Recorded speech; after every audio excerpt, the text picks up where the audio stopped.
계약이나 분사 이런 것들은 전반적으로 리스트럭처링 이슈인데, 이거는 사실은 이제 국내 행동주의 펀드들에서는 아직까지 본격적으로 제기된 적도 없고, 맥락을 보면 사실은 해외, 특히 미국 행동주의 펀드들이 굉장히 좋아하는 주제, 이렇게 좀 생각을 해주시면 될 것 같습니다. 근데 이제 여기서 제가 첫 번째 말씀을 드릴 거는, 저는 해외 행동주의 펀드를 소개한 건 좋은데, 사실은 의제가 조금 뜬금없는 의제가 많았다고 개인적으로 그렇게 평가를 해요. 왜냐하면 이제 국내 대기업 집단, 재벌에 대한 거버넌스가 굉장히 독특한데요. 사실은 기업가치 제고를 얘기를 하려면 국내 기업에 맞는 어떤 기업가치 제고의 의제, 거버넌스 제고의 의제가 있다고 잘 짚어야 된다고 저는 생각을 하는데, 그렇지 못한 점이 조금 한계가 있고요. 근데 뭐 은행, 그다음에 이제 특히 민영화된 공기업에 대한 문제에 있어서도 조금 포커스에서는 빗나가지 않았나, 저는 개인적으로 그렇게 판단을 하고 있습니다. 해외 행동주의 펀드는요. 그다음에 두 번째는 이제 해외 행동주의 펀드가 들어오다 보니까 이제 흡혈기 해외 자본이라는 비판을 많이 받았죠. 이게 이제 해외가 먼저 들어와서 저는 이제 기원이 생겼다고 보고 있습니다. 그런데 이제 사실은 국내 이제 토종 행동주의 펀드들이 등장을 하면서 해외 자본이라는 비판에서는 조금 자유로워지긴 했는데, 여전히 흡혈기라는 비판에서는 자유롭지를 못하고요. 네. 그런 측면이 좀 존재를 하고요. 근데 반대로 저는 또 해외 행동주의 펀드들이 그렇게 또 한국 시장에 대해서 별로 좋아하지 않게 됐다라고도 생각을 해요. 왜냐하면 사실은 엘리엇이, 제가 알기로는 여러 가지 의제도 잘 되긴 하지만 엘리엇이라는 펀드에 굉장히 강점은 소송에서 있었는데, 국내에서 소송에서 다 지는 바람에 사실은 뭐 제가 열심히 서베이는 안 해봤습니다만 해외 행동주의 펀드 사이에서는 국내로 활동하기가 상당히 힘든 데가 아닌가, 이런 평판이 쌓일 수도 있다, 그렇게 좀 보고 있습니다. 자, 그래서 제가 좀 뜬금없었다는 예를 들어드리는 게, 2018년 돌아가시면 사실은 그때 현대자동차 그룹이 다들 아시겠지만 국내 큰 대기업 집단 중에 순환출자가 아직까지 해소되지 않은 거의 유일한 집단이라고 보시면 되죠. 순환출자라는 거는 현대자동차 그러면 현대모비스, 현대자동차, 기아자동차, 다시 현대모비스 이 구조. 근데 그거에 대한 해결이 이제 현대자동차 지배 구조의 굉장히 당면 과제인데, 그때 이제 의견을 냈던 게, 현대자동차에서 자체 의견을 내셨던 건 모비스랑 글로비스를 합병하는 안을 내셨는데, 이제 그거에 대해서 여러 문제제기가 있었는데, 그때 당시에 이제 엘리엇이, 이거는 삼성하고 나서입니다. 그러니까 엘리엇이 국내에 한번 경험이 쌓이고 나서인데요. 그때 이제 글로비스랑 모비스랑 합병하는 거는 이상하다 하면서 낸 게, 당시에 자기 나름대로 현대차랑 모비스랑 합쳐라 뭐 이런 식의 안을 냈었어요. 근데 그때 기업으로 돌아가면 사실 시장이나 그리고 지배구조 개선을 요구하는 쪽이나 이 제안에 대해서 이게 도대체 맥락이 뭐냐면 뜬금없다, 이런 반응이 나왔던 것으로 기억을 합니다. 그러니까 이게 전형적으로 해외 행동주의 펀드들이 국내에서 활동하는데 조금 뭐랄까요, 단점 이런 거로 작동을 하고 있습니다. 그러니까 국내 상황을 정확히 모르는 것. 자, 그래서 이제 국내 행동주의 펀드의 시초는 다 아시겠지만 한국 기획 지배구조 개선 펀드고요. 이름으로 이제 장하선 펀드라고 알려져 있는 건데요. 2006년부터 한 6년 운영을 했었고요. 저기 나온 벽상건설, 해강산업 등에 개입을 했었고요. 근데 당시로 돌아보면 사실은 지금 이제 국내 행동주의 펀드들이 비판을 받고 있는 것 지점 중에 하나인 기업 사냥법입니다. 기업을 싼 값에 사가지고 그냥 빨아먹고 시장에다 갖다 팔지 않느냐는 그런 비판을 그렇게 크게 받지는 않았었습니다. 당시에 보면. 근데 오히려 당시에는 이 기업 지배구조 펀드의 구성 때문에 이것도 결국 외국 자본이 아니라는 비판을 좀 받았었고요. 그 다음에 단기 차익 추구라는 비판을 당시에 좀 있었습니다. 근데 당시에는 지금보다도 이제 외국 자본에 대한 거부감이 더 강했을 테니까요. 이제 그런 비판이 나온 거는 좀 자연스럽고요. 그러니까 행동주의 펀드를 공격을 하는 입장에서는요. 그런데 그럼에도 불구하고 사실은 이게 저는 반면에 토종행동주의 펀드의 필요성을 보여주는 한국에서의 사례라고도 보여져요. 왜냐하면 그 기업 사냥꾼이라는 비판, 그러니까 이제 외국 자본하고 행동주의 펀드가 겹쳐지면 한국 사회에서는 플레이하기가 굉장히 힘든데, 그러면 저는 조금 자유로운 측면이 있다라고 보고 있습니다. 그 다음에 또 하나는 이것도 이제 지금 논쟁이 되고 있는 건데, 사실은 저는 이제 행동주의 펀드라는 게 미국 같은 경우를 보는 거는 행동주의 펀드가 시작을 하는 거잖아요. 그러니까 지역 구조 개선하고.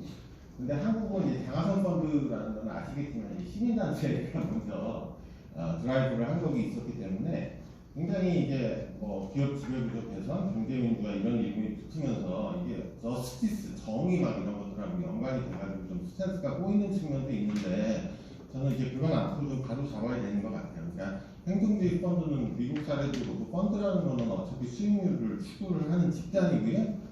그런 데서의 의제로 들고 나온 게 거버넌스 의제였고, 이게 무슨 과도한 저스티스 이렇게 연결되다 보면 논의가 막 그러면 쓸데없는 공격이 들어가거든요. 제가 보면 행동주의 펀드다. 너희들 어차피 수익률 추구하는 데가 왜 이렇게 정의를 추구하는 것 같은 이미지를 가져가느냐 이런 얘기들이 나올 수 있는데, 저는 그건 맞지 않다고 봐요. 원래 기원이 원래 펀드들이 먼저 시작을 한 거기 때문에요. 자, 그다음에 이제 국내에서 다시 이제 소통 행동주의 펀드를 다시 돌리킨 거는 여기 보는 KCGI가 있죠. 긍정부 펀드라고 불리는 건데요. 저는 이제 소통 행동주의 펀드를 부활시킨 주역이라는 측면에서 굉장히 긍정적인 의미가 있다고 보고요. 그다음에 이제 지배구조 개선의 성과가 일부 있었습니다. 특히 한진칼의 경우에는 기업 지배구조 현장 제정이라든가 뭐 보상위원회 있잖아요. 컴펜세이션 커미티를 전원 사회이사로 설치하고 뭐 이런 성과가 일부 있었는데, 저는 이것도 이제 지적을 제 의견이지만 지적을 하겠지만, 이거는 이제 형식적인 거버넌스 개선의 의제였다고 저는 판단을 하고 있고, 이제 한국 사회에서는 2단계에서는 조금 더 점프를 해야 된다라고 보고 있습니다. 왜냐하면 저런 식의 지배구조 현장이라든가 이런 거 만드는 거는 사실 ESG 점수 올리는 거고, 사실 실질적인 지배구조 개선하는 것은 그렇게 크게 상관은 없다고 보고 있어가지고요. 네. 그 다음에 여기서 이제 KCGI가 한진칼 주식을 보유하고 있는 건 제가 빨간색으로 저기 표시를 해놓은 게 주가인데요. 근데 이 주가를 어떻게 해석하는 게 좀 문제가 많을 텐데, 일단은 오르긴 올랐는데 그 다음에 다시 그전 수준으로 약간 커밍백하는 현상이 보이잖아요. 근데 이걸 가지고 이제 비판을 할 수도 있고 상상을 할 수도 있는데, 나중에 말씀을 드리겠지만 저는 오히려 거버넌스는 이렇게 나오는 모멘텀을 막는 게 더 중요하기 때문에 위로 올라가다 다시 그 수준으로 수렴을 한다고 해서 그게 뭐 큰 의미가 없었다, 이렇게까지 반응을 하기에는 좀 무리가 있다라는 생각입니다. 자, 그 다음에 저는 이제 근데 KCGI가 여러 가지 논란에 숨기는 엮이는 게 앞서가는데요. 일단은 지배구조 개선, 뭐 주가 상승시킨 거 숨기능이라고 보고요. 그다음에 이제 반대는 이제 주주연합을 구성해가지고 경영권 문제에 끼어들었었잖아요. 그래가지고 이게 사실은 행동주의 펀드냐 인수합병 종목 펀드냐라는 혼란을 좀 작용시킨 점. 이거는 문제가 좀 있다고 보고, 향후에 이제 국내 토종행동주의 펀드들이 활동을 하실 때는 자기의 어떤 정체성 이런 것들은 좀 명확하게 하시는 게 중요하다 보고 있습니다. 다만 저는 이제 그때 이제 칼 경영권 분쟁인데, 그것도 그럼 아예 장점이 없었느냐? 저는 꼭 그렇게만 보지는 않아요. 왜냐하면 저희 대기업 집단에서 사실 경영권이라는 게 그 패밀리 내에서 대부분 다 승계되고 있는데, 그전에는 아시겠지만 왕자의 날이나 이런 거는 시장에 공개된 경쟁이 아니잖아요. 근데 이제 사실 칼 같은 경우는 이제 나름 공개된 경쟁을 한 거예요. 그때 주총에서 표대결도 하고. 근데 이제 이게 제가 그러니까 예를 들면 경영권 승계나 이런 거에서 베스트 시나리오라고 보진 않지만, 그래도 나름 예전보다 왕자의 날보다는 좀 낮은 거다 이렇게 생각을 하고요. 그 다음에 최근에 이제 오스트인 같은 경우는 빨리 주식을 정리해서 문제가 됐는데, 이거는 예전에 뭐 토론 나신 김준 교수님도 잘 설명을 해주셨는데, 그 후에 이제 사모펀드와의 인수합병 거래가 있었기 때문에 이제 불가피한 측면이 있었지만, 이것도 사실은 너무 짧게 했기 때문에 먹튀 논란에 오른다라는 한국의 사례잖아요. 그러니까 저는 반대로 말하면 한국에서는 이런 것들에 굉장히 민감할 수가 있다. 그러니까 두 달 만에 주식을 정리하고 이러면 먹튀라는 이미지를 분명히 그런 레pu테이션을 형성할 수 있는 리스크가 상당히 있는 시장이라는 것을 아셔야 된다라고 생각을 합니다. 그 다음에 이제 이거는 제가 잘 판단을 못하겠어요. 그러니까 해외 사례를 보면은 사실 행동주의 펀드랑 인수합병 펀드랑 암묵적인 협조 이런 것들을 하는 사례는 분명히 있는 것 같아요. 그러니까 이제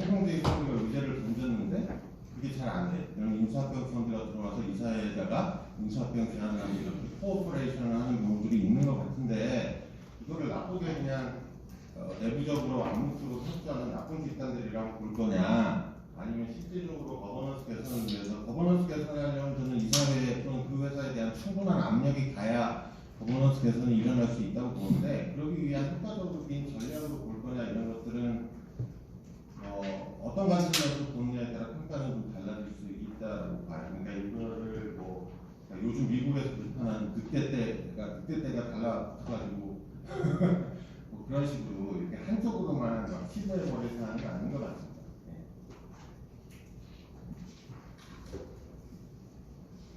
예. 그 다음에 저는 KCGI는 국내 소동 행동주의 펀드들의 진화를 보여주고 있다고 좀 생각을 해요. 개인적으로는 요즘은. 근데 여기서 포인트는 아까 처음에 한승칼 같은 경우는 기업 지배구조 현장 재정하고 이런 것들은 굉장히 형식적인 측면이고 ESG 점수를 올리는데 치중한 전략이고요. 그거는 뭐 윤리현장 만들고 이런 거랑 굉장히 유사하다고 저는 생각을 하는데 사실은 이거는 연구 결과들을 보면 지금 은행들 내부 통제 이런 얘기들 많이 나오는데 윤리 현장 개정한다고 안에서 개인 횡령이 줄어든다 이런 연구 결과는 단 한 건도 존재하지 않습니다. 그거는 그냥 헌장일 뿐이에요. 헌장일 뿐이기 때문에 그거는 이제 형식적인 저희 초반 단계에서의 의제 설정이었다고 저는 보고 그 다음에 이제 저는 이제 지금 나오는 거는 DBIT 같은 저는 대기업 집단이고 지배주주의 파워가 굉장히 강한 상태에서는 저희 한국 사회에서는 사실은 경영진의 어떤 대리인 비용, 구독적 피의가 여러 가지 형태로 나타나는데 그 중에 지배주주의 사적 이익 추구가 대기업 집단에서는 코어 포인트라고 저는 생각을 합니다. 예를 들면 요즘 이창환 대표님이 주로 지적을 많이 하시는 은행들은 제가 보기엔 엠파이어 빌딩입니다. 엠파이어 빌딩은 근데 사적 이익 추구랑은 조금 다르잖아요. 그러니까 그것도 사적 이익 추구지만 사적 이익 추구가 나타나는 행위가 이게 일감 몰아주기나 터널링으로 나타나느냐, 엠파이어 빌딩으로 나타나느냐, 저는 이런 문제 또는 제가 보기에 이제 공격 같은 경우는 진짜 그 해외 유명 연구에 보면 enjoying quiet life라고 그냥 quiet life를 즐기는 형태로 그 사적 이익 추구가 경영진의 사적 이익 추구가 나타나는 게 있는데 이런 면에서 이번에 DBIT에 지적을 해주신 거는 여러 가지 한국의 적합한 지배구조 의제를 조금 더 디테일화해서 어드밴스도 시켰다고 보고 있습니다.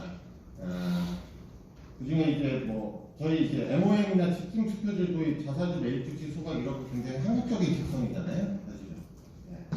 자사주 매입주치 자사주 어떻게 사용하는지는 다들 알고 계실 거고, 그다음에 황 박사님께서 발제해 주실 테니까 제도적인 문제는 다 그쪽으로 넘기고요. 그 다음에 기업 레putation 실추 이런 것들이 저희는 아직까지도 굉장히 민감하지 않다고 봐요. 근데 이런 것들에 대해서는 이제 문제제기가 좀 돼야 될 것 같습니다. 그게 호정행동주의 펀드들이 좀 해주셔야 될 것 같고요. 그 다음에 현대 엘리베이터 대상으로도 제가 보기엔 잘하셨는데 거기서는 제가 지적을 제 개인적인 생각을 해보니까 국내는 이제 저희는 이제 임원진 보수 문제가 여기까지는 본격적인 링으로 올라온 적이 별로 없어요. 근데 저희 임원진 보수 문제 굉장히 독특하거든요.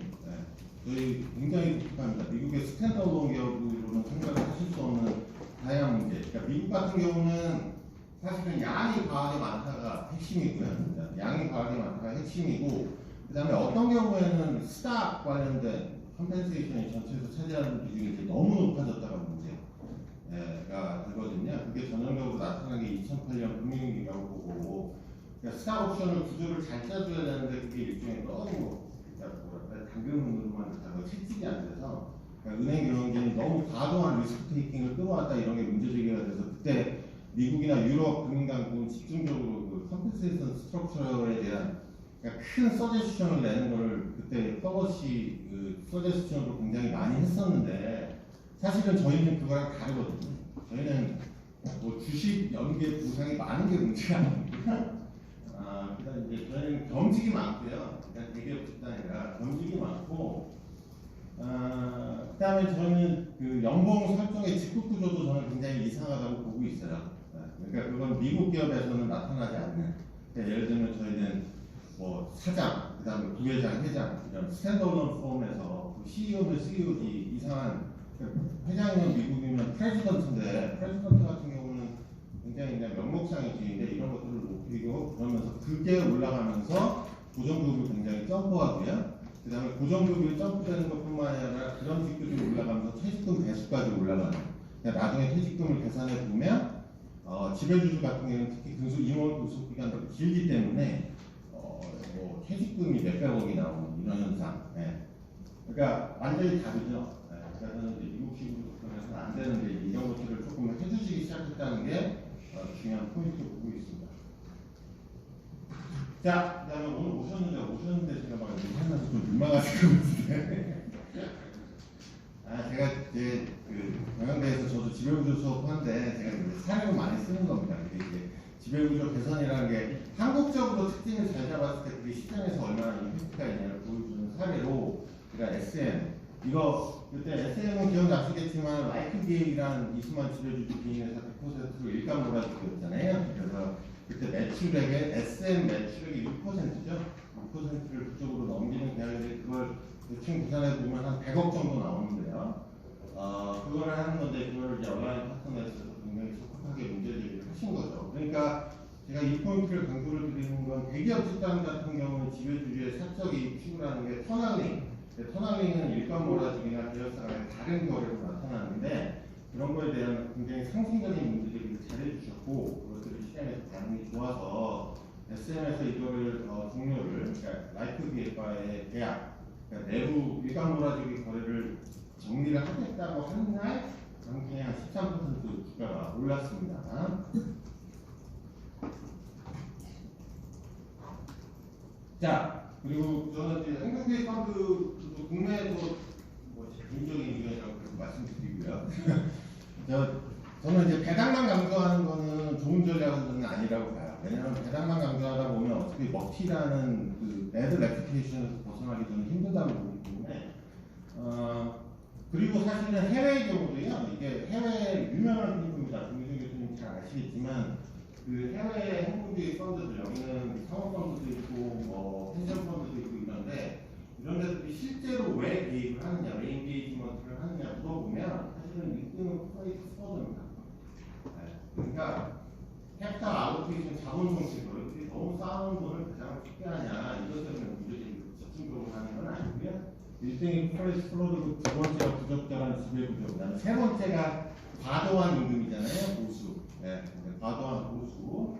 그다음에 네 번째가 전략. 그다음에 저는 다섯 번째도 굉장히 한국 사회에서 중요하다고 생각하는데 이게 굉장히 디버시파이드 M&A 있잖아요. 네. 이거 사실 행동주의 펀드들의 문제들이 굉장히 많이 하거든요. 근데 저는 이게 정확히 엠파이어 빌딩을 반대할 수 있는 심각한 문제라고 보고 있고요. 제가 또 최근에 주목하는 거는 사실은 한국이 이게 저희가 IMF 이전에도 사실은 저희 대기업 집단들 과잉 투자 이런 것들이 문제가 됐었는데 저는 이제 코로나 직전에 저희 대기업 집단 중에 큰데 대표적으로가 카카오죠. 네, 카카오 그다음에 저는 이제 SK, CJ 이런 데들이 보여줬던 게 굉장히 많은 M&A를 했는데 그거를 행동주의 펀드들이 어떤 스탠스를 취할 거냐가 단순히 지배구조 개선뿐만 아니라 전반적인 어떤 경제, 산업구조 이런 측면에서 굉장히 좋은 의제라고 보고 있습니다. 근데 하여튼 단순 주주 환원으로 다 인게이지먼트를 메인 드라이브 하는 건 아니고요. 그 다음에 이 연구에 제가 또 포인트 지적을 해드릴 건 대답을 한 행동주의 주주의 70%가 투자 기간이 2년 이상입니다. 네. 그러니까 먹튀가 아니고요. 굉장히 롱텀 인베스트먼트를 하고 있습니다.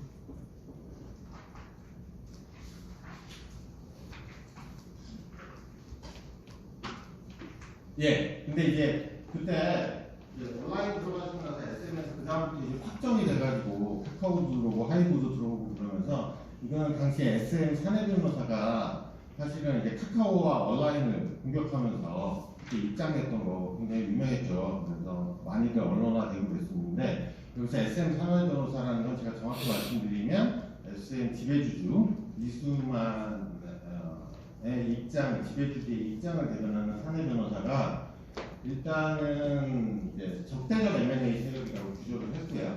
그러니까 제가 여기 말씀드리는 건 토종행동주의 펀드들이 직면할 수 있는 비판이 여기에 다 압축되어 있다는 걸 말씀을 드린 거예요. 그래서 적대적 M&A 세력이라고 일단 규정을 했습니다. 일단 근데 그때 저희 얘기를 나눴던 거는 이게 정의상 누가 공격이고 누가 수비가 헛갈린 거죠, 사실은. 왜냐하면 이 사회는 카카오, 그 다음에 당시에 대표였으니까 저희가 볼드 중심으로 보면 볼드가 수비잖아요. 이사회가 수비고 그 다음에 당시에 볼드에도 없고 밖에 있던 지배주주가 공격자인데 이걸 공격과 수비를 바꿔가지고 그 카카오의 내부의 이사회와 이게 공격을 하는 M&A 세력이가 이렇게 된 거는 그거는 사실은 이제 그 한국의 뭐랄까요 거버넌스를 바라보는 게 저희가 이사회 중심으로 안 본다는 거죠. 그러니까 지배주주가 중심이고 실질적인 의사결정의 법률적 권한을 가지고 있는 이사회를 오히려 외부 세력으로 본다는 약간 희한한 프레임이 드러나는 건데요. 약간 그렇게 문제가 있었고요. 두 번째는 이익 추구 펀드라고 분할했죠. 먹튀 이런 거. 근데 그건 제가 아까 말씀을 드렸지만 저는 펀드는 펀드고 펀드는 수익률을 추구하는 거고 원래 행동주의는 펀드가 시작한 거고요.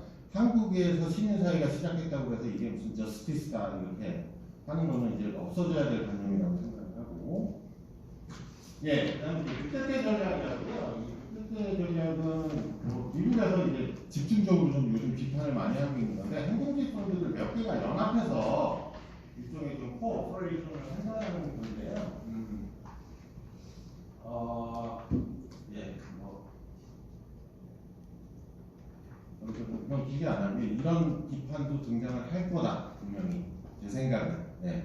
근데 이게 약간 이건 미국에서는 액티비스트 펀드가 3개, 4개 합쳐가지고 또는 뭐 그런 전략을 가진 펀드들이 합친 것, 그래서 한 기업에 대해서 합친 거에 대해서 집중적으로 비판을 하는 건데 한국에서는 그때 나타난 거는 이제 카카오 온라인 현 경영진이 뭉쳐가지고 늑대다 이제 이런 식으로 비판을 한 거죠.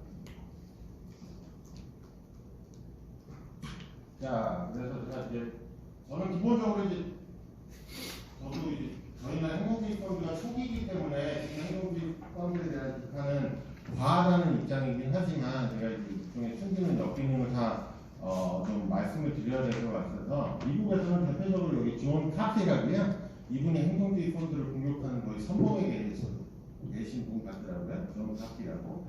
뭐 이분 연구를 좀 찾아보시면 어떤 식의 논의가 오갈지 대충 예측은 가능하실 것 같은데 아래 이분이 이제 행동주의 펀드를 공격하는 논리가 여기입니다. 근데 이게 실제적인 시장에서 다 지금 돌고 있는 논리잖아요. 예. 그 다음에 이제 하나 그냥 연합 한 가지가 한국에서 또 등장한 논리는 사실은 옛날에 공정거래 상법할 때도 등장을 했었는데 행동주의 펀드가 해서 이사회에 한 명을 집어넣으면 거기서 기밀 유출이 일어날 거다 이런 논리가 나와요. 반대로 반박하는 논리로. 예. 근데 사실은 존 카피도 그런 비슷한 연구를 했는데 기밀 유출이 있는 경우는 없고요. 네, 그러니까 사회에서가 기밀 유출할 정도의 접근 권한이 있다고 보지는 않고 근데 약간 그런 것들은 있더라고요. 그러니까 사회 이사로 들어갔으면 이사회이기 때문에 그 전에 정보를 접하기 때문에 그거를 자기가 몸 갖고 있는 행동주의 펀드들한테 미리 약간 누수를 시켜줘가지고 그걸 가지고 약간의 무슨 차익거래? 뭐 그런 것들은 가능할 수도 있다 이런 비판 논리를 써요. 이 존 카피라는 사람은. 예, 그래서 이제 정리를 하면 저는 뭐 먹튀 평판위원회에서는 일단은 성과가 필요를 한데요.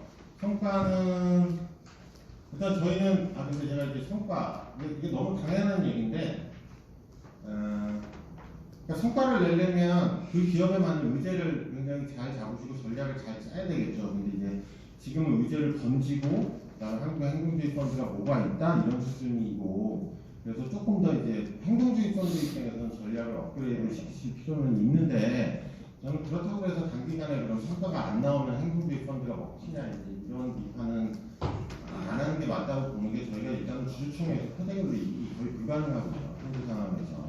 그런 상황에서 뭐 행동주의 펀드가 성과가 안 나온다고 해서 먹자고 본다는 이상하다고 보지만 그리고 여기서도 보시면 저희 되게 쉽지 않은 게 엘리엇이 현대차랑 한번 붙었었어요. 주총에서. 근데 거의 다 졌습니다. 엘리엇 의제가. 네. 사실은 심지어 그리고 그때 그 자문 의견을 낸 여기 권고 입세 현대차 중에 누가였나? 글래스 브루이스잖아요. 글래스 브루이스가 심지어 글래스 브루이스도 엘리엇의 주주 제한에 대해서 반대하는 케이스도 많았어요. 이때. 그러니까 이게 사실은 여러 가지 지형상 액티비스트 펀드가 실제로 예를 들면 그러니까 제일 좋은 거는 규정의 경영진하고 대화해서 해결하는 게 제일 베스트고요. 제가 보기에 주초까지 가면 쉽지는 않은 것 같습니다. 자, 그다음에 제가 이제 아까 말씀드린 주가를 보는 관점은 그냥 제 생각인데요. 뭐 빅데이터가 없기 때문에 이게 보시면 LG화학이잖아요. 이 LG화학 여기 떨어지기 시작하면 뭔지 다 아실 거예요. 이게 그 엔솔 밀접 분할입니다. 엔솔 밀접 분할하고 거의 1년 동안 쭉, 그러니까 제가 이게 버버넌스가 하나가 삐끗하고 레퓨테이션 한번 삐끗하면 굉장히 하락 모멘텀이 형성될 수 있다라는 케이스들이 좀 형성된다고 보고 있고요. 저기 현대차는 한참 전인데 저거는 한전 땅입니다. 한전 땅 얘기고요. 근데 지금은 뭐 그쪽이 워낙 핫플레이스가 돼서 지금 와서 서포가 해야 된다 이런 얘기도 하지만 사실은 저 후에 현대차의 주가의 움직임은 저렇게 가고요. 카카오페이는 보시면 여기가 뭐냐면 그 경영진 스타벅스 먹집니다. 카카오페이를 그렇고요. 그다음에 남양으로는 뭐잘 아시겠지만 그 자기들 제품과 뭐 허위한 거. 그러니까 뭔가 레퓨테이션에 한번 충격을 주는 일들이 일어나면 굉장히 이런 식으로 굉장히 다운사이드 모멘텀이 형성될 수 있기 때문에 저는 행동주의 펀드들이 개입을 해서 굉장히 많이 못 끌어올려도 저 정도, 그러니까 진짜 저런 게 리스크 매니지먼트 같은 거잖아요. 나중에 잘해서 티도 안 나지만 예.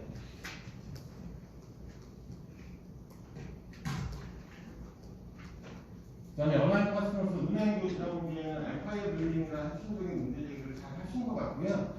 그러니까 저는 이제 제가 외부에서 보기에는 되게 잘하신 거는 두 가지인데, 하나는 캐피탈 알로케이션이 그냥 단순히 배당 정책으로 했으면 먹히다 이런 얘기가 나왔을 텐데 굉장히 국내은행의 상황을 촉박하게 분석을 하시고, 그러니까 실제로 배당으로 안 쓰고 현재 있는 자본을 그럼 어디다 쓰면 어떻게 될 거냐 이런 거에 대해서 의견을 내시고 디베이트 할 수 있는 논리를 세우신 게 굉장히 중요한 것 같아요. 그러니까 예를 들면 은행 같은 경우는 배당으로 안 나가면 지금 주역 사업은 다 대출이잖아요. 그럼 지금보다 대출을 늘렸을 때 그게 은행의 중장기 밸류에 좋을 것이냐 나쁜 것이냐 이런 얘기들이 분명히 나올 텐데 그런 거에 대해서도 이슈 파이팅이 돼야 되거든요. 아니면 그냥 먹히라는 비판을 계속해서 발목에 끌고 가셔야 된다고 보고, 그 다음에 제국권설은 저는 이제 은행은 엠파이어 빌딩도 있지만 다른 대기업 집단은 아까 말씀드린 그 디버시파이드 M&A에 대해서는 최근에 제가 이거는 해외 연구도 없는데 최근 미국의 행동주의 펀드들은 엠파이어 빌딩에 대한 제언데 대부분 디버시파이드 M&A에 대해서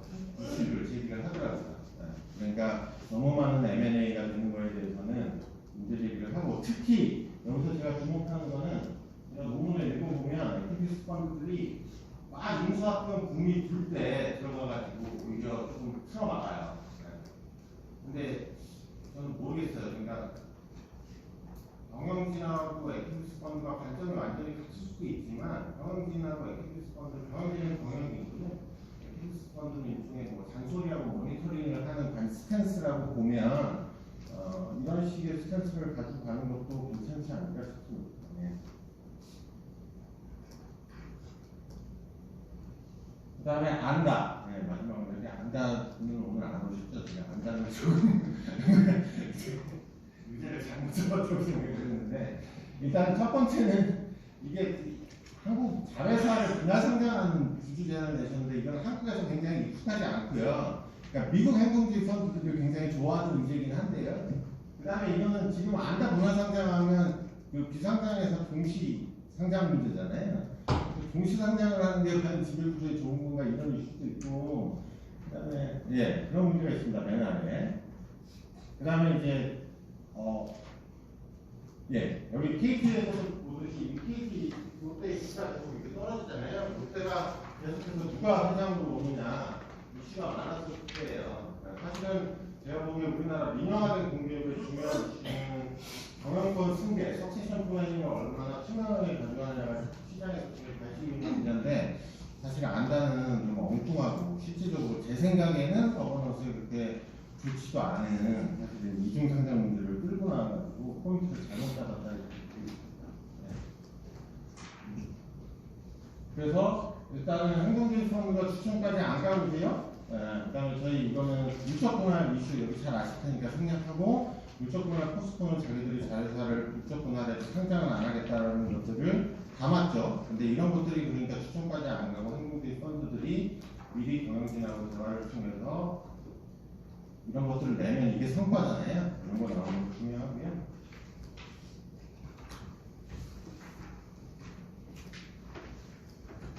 네.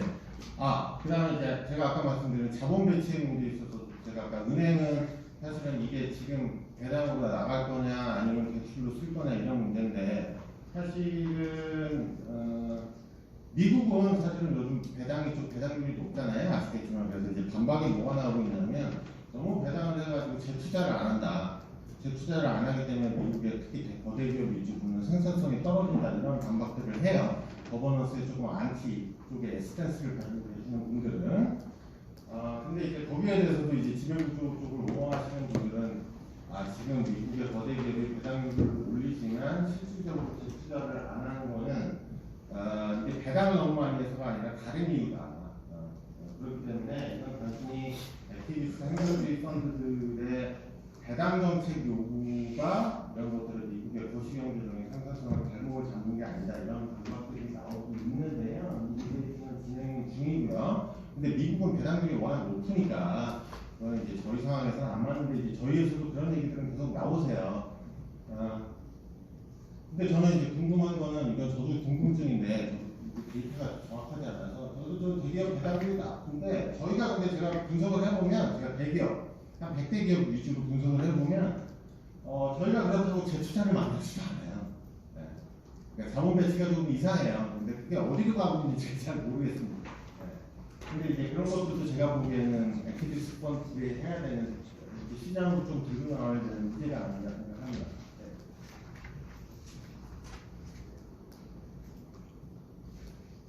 그 다음에 이제 비판 중에 하나는 주주한테 다 돌리고, 그 다음에 이제 실질적으로 그럼 다른 이해관계자들은 다 무시하는 거 아니냐. 트랜스퍼 논리죠. 이런 것들. 그리고 이런 것들이 있으니까 이런 것들은 특히 한국은 노조는 제가 느끼기에 스탠스나 행동주의 펀드에 우호적이지는 않은 것 같습니다. 그래서 노조는 좀 흡혈기로 바라보는 경향이 있는데요. 그리고 특히 제가 보기에는 노조는 단순하게 배당에 대한 문제만 문제제기하는 것 같지는 않고요. 그 행동주의 펀드들이 그 리스트럭처링 문제, 단순하게 분할 이런 문제를 들고 나와도 물적 분할이든 인적 분할이든 그 분할 과정에서 분명히 어떤 해고나 구조 조정이 일어날 거는 그런 생각을 가지고 계시는 것 때문에 굉장히 스탠스를 네거티브하게 취하시는 것 같습니다. 행동주의 펀드에. 네, 그래서 저는 그런 면에서는 제가 보기에는 거의 근거적 주주 제한이라고요. 이게 뭐냐면 저희가 상법상 주주 중에 주주 제한이라는데 소위 말하는 기존의 거버넌스 관련된 의제 외에는 환경과 사회 의제는 아예 주주 제한이 불가능합니다. 그래서 이런 것들에 대해서 조금 이제 이거를 법을 바꾸는 문제가 하나가 있는데요. 제가 법을 안 바꿔도 기업이 정관을 바꾸면 돼요. 그냥 행동주의 펀드들이 우리도 E나 S에 대한 의제도 가져간다라고 보여주시려면 기업들과의 대화에서 근거적 주주 제한도 조금 허용을 해달라. 그다음에 거기에서 E나 S, 그 기업에 적합한 E나 S의 주제를 같이 포괄을 해주시면 제가 보기에 한국에서 토종 행동주의 펀드들을 나가는데 좀 더 도움이 될 거라고 생각을 하고 있습니다. 네, 감사합니다. 네, 교수님 말씀 감사합니다. 바로 이어서 두 번째 발제로 넘어가 보도록 하겠습니다. 다음은 주주가치 제고를 위한 법제로 개선을 주제로 준비해 주신